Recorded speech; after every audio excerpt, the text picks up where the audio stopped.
I still remember the exact sound my glasses made when they hit the kitchen floor. Not loud, just a dry little crack, like something small finally giving up.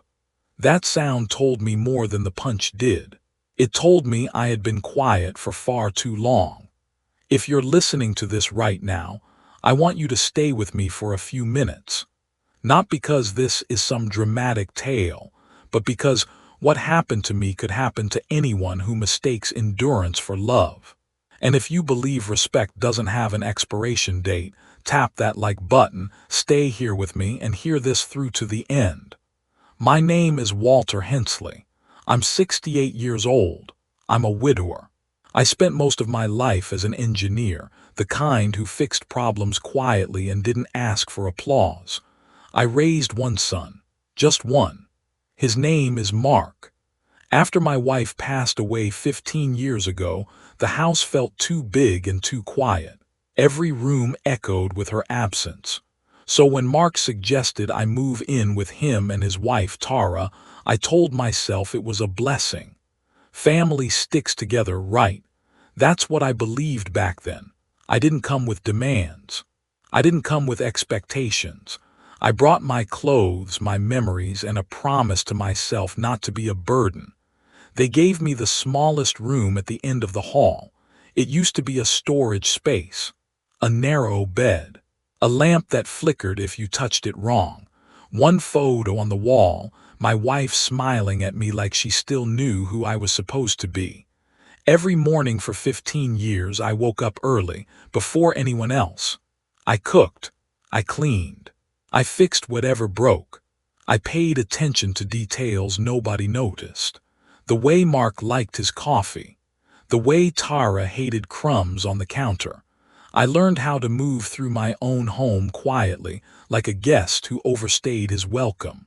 I told myself this was normal, that families argue, that patience is love in its purest form. But patience, when stretched too far, turns into silence, and silence turns into permission. Mark grew tired, tired of work, tired of stress, tired of life not giving him enough. And when people get tired, they look for something weaker than themselves to lean on or to push down. Tara, she never hid how she felt about me. To her, I was background noise. Something old, something in the way.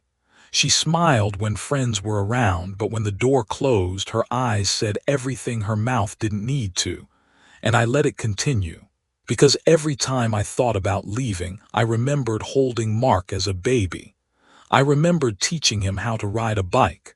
I remembered my wife telling me, be patient with him. He's still learning how to be a man. 15 years is a long time to keep believing someone will change.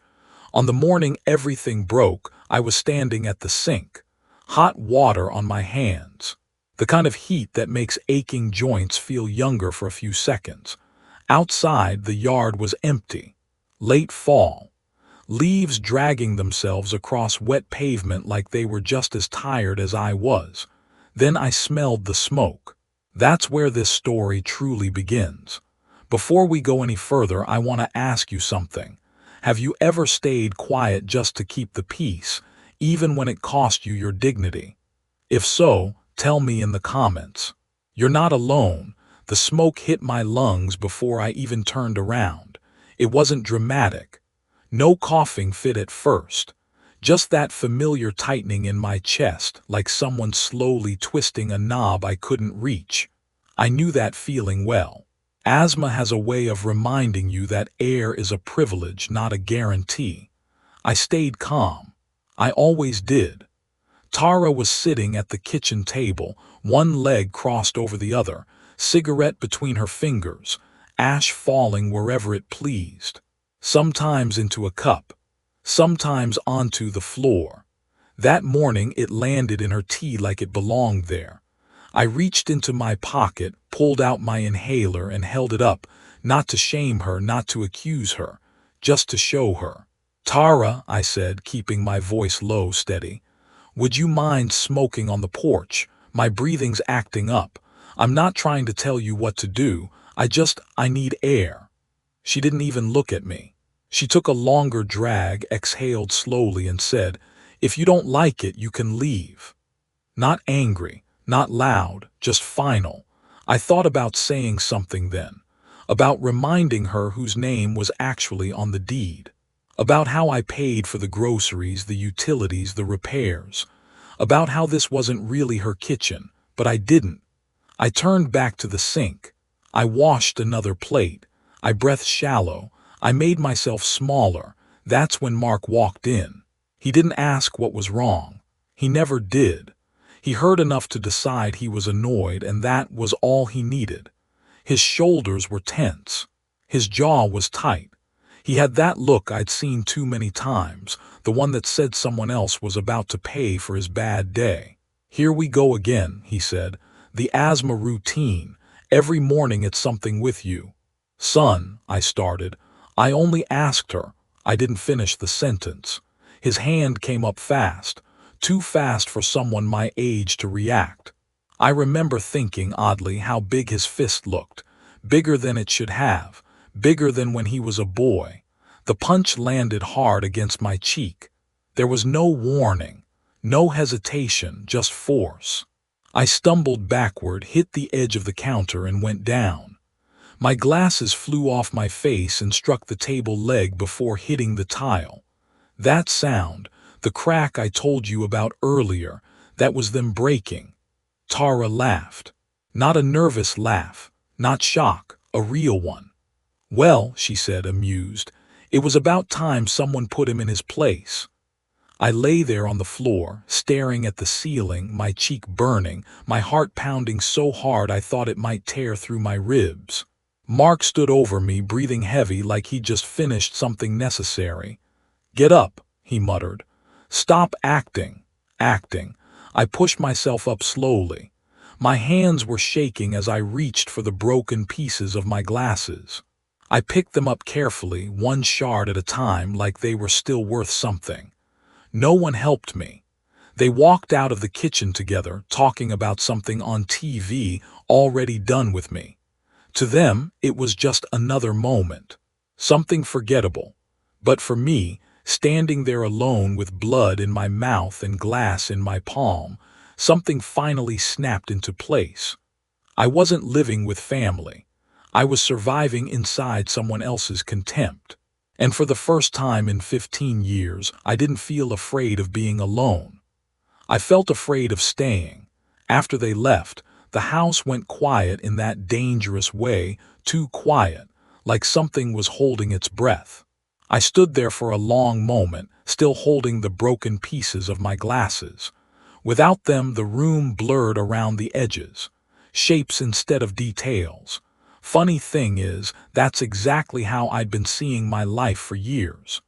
Vague, out of focus, always telling myself things weren't as bad as they felt. I walked back to my room slowly. My hip ached where it hit the counter. My cheek throbbed with every heartbeat. But the pain wasn't what pushed me forward. It was clarity. I sat on the edge of my bed and looked at the photo of my wife on the wall. Lauren had that look in her eyes, the one she used to give me when I made excuses for people who didn't deserve them. "You were right," I whispered. "About him. About all of it." That's when I remembered the card. It was tucked in the drawer of my nightstand, right under a stack of old manuals I pretended I'd read again someday. I'd been taking that card out almost every night for months, holding it, putting it back, telling myself, not yet. Don't make trouble. Don't stir things up. The name on it was Janice Crowell, notary, estate planning. She'd come by the building 3 months earlier to deal with a neighbor's inheritance. We talked in the hallway, just small talk at first.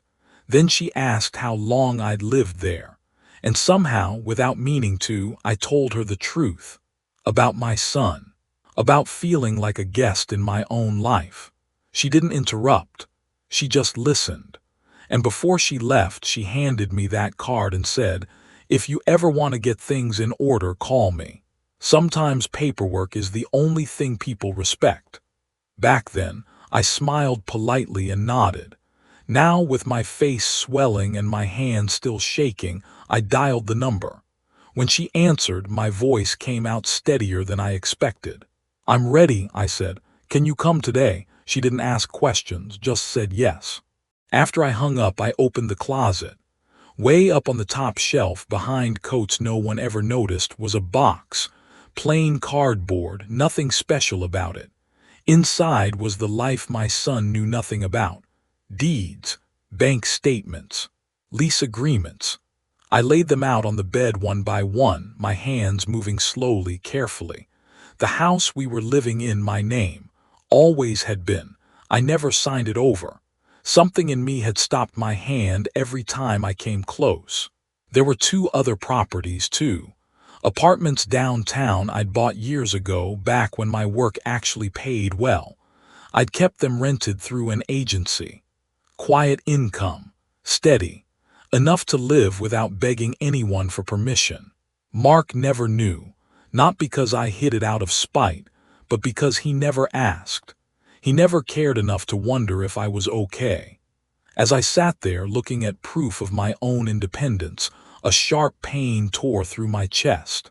This one was different, deep, crushing. I tried to breathe and couldn't. The room tilted.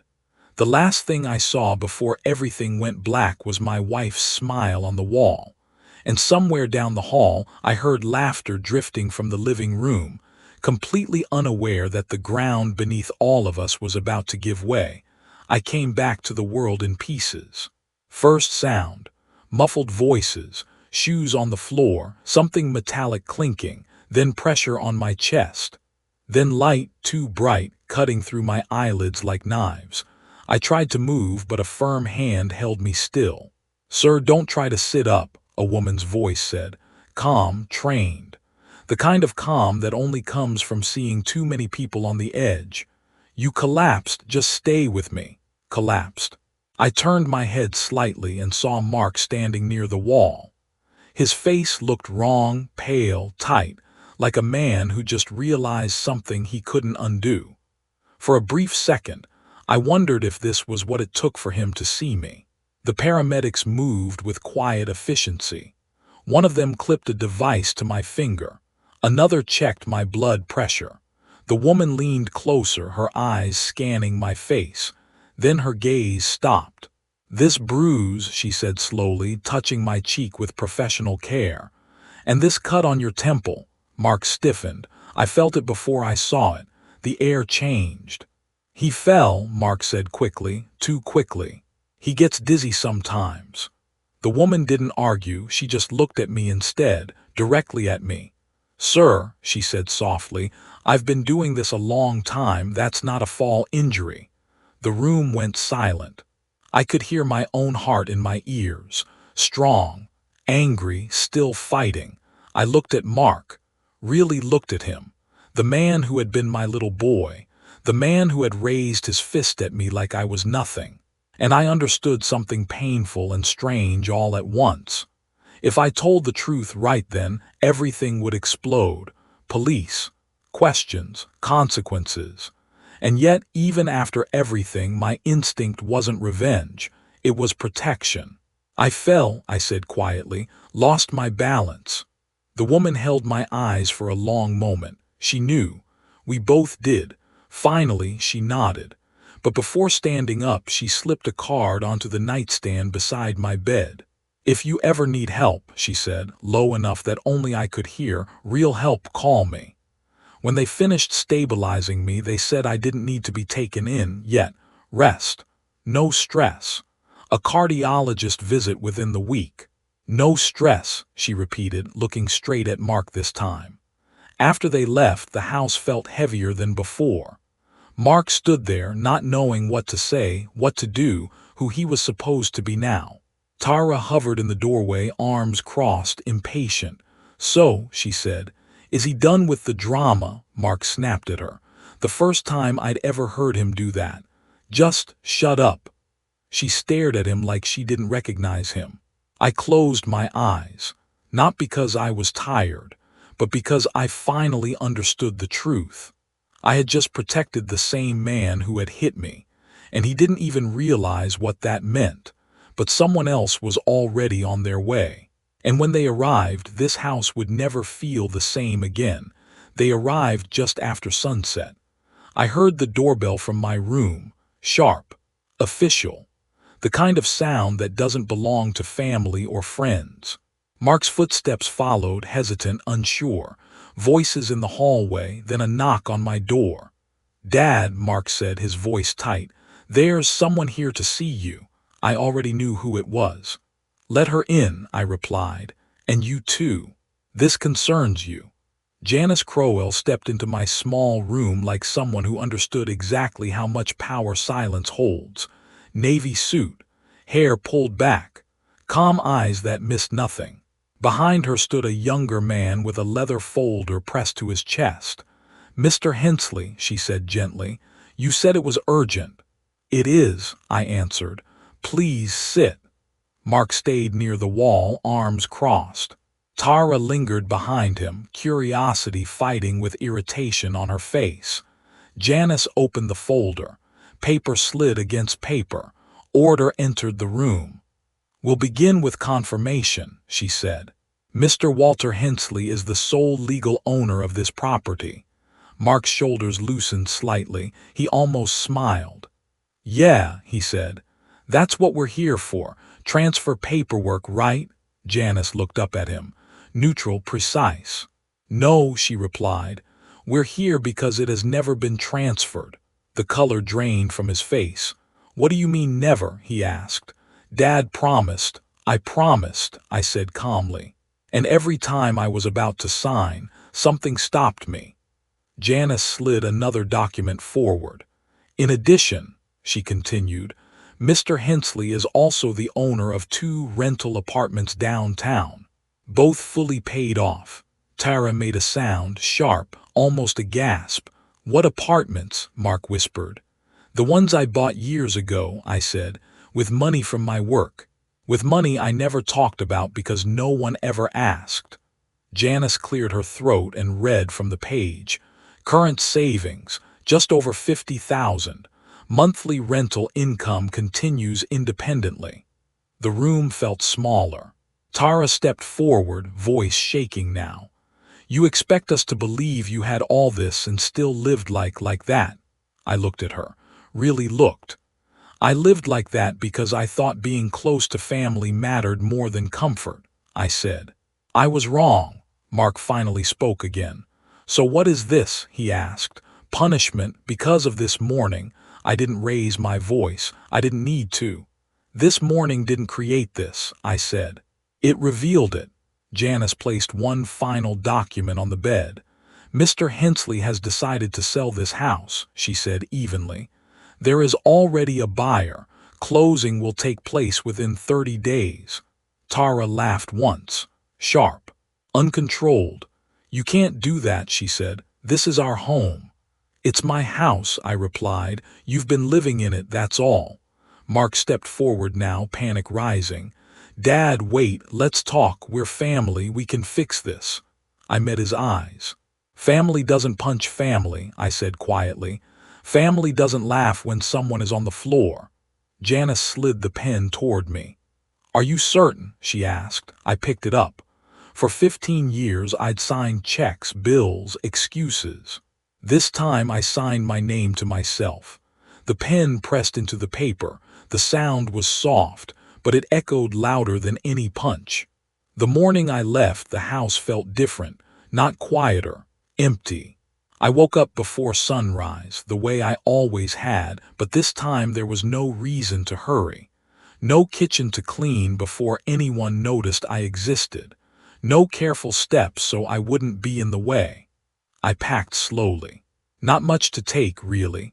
A few clothes, some books, and the photo of my wife, the one thing I never compromised on.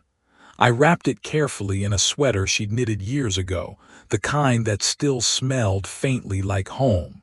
When I stepped into the hallway, Mark was already there. He looked like he hadn't slept. Dark circles under his eyes, hair uncombed. The kind of face you get when the past finally catches up with you.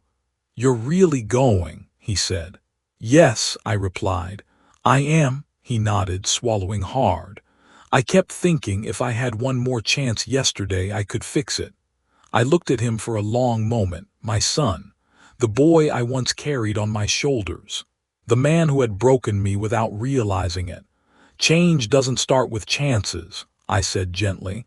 It starts with truth. He reached down and picked up my suitcase without asking, walked me to the door like he should have done years ago. At the threshold, I stopped. I'm not leaving because I hate you, I told him. I'm leaving because I want to live. And if you ever want to be part of my life again, it won't be as someone I'm afraid of. His eyes filled, but he nodded. I understand, he whispered. Outside, the air was cold and clean, the kind that fills your lungs instead of stealing your breath. A taxi waited at the curb. Sunlight hit the windshield just right, like the world was opening instead of closing. As I stepped inside, I didn't look back at the house. I looked forward, because at 68 years old, I finally understood something simple and powerful. Life doesn't end when people stop respecting you. It begins the moment you stop accepting it. If this story made you think about your own life, about boundaries, about dignity, about when it's time to choose yourself, tell me in the comments. I read every one. And if you want to hear more stories like this, stories that remind us it's never too late to stand up for who we are, stay with me. Like, subscribe, and I'll see you again soon.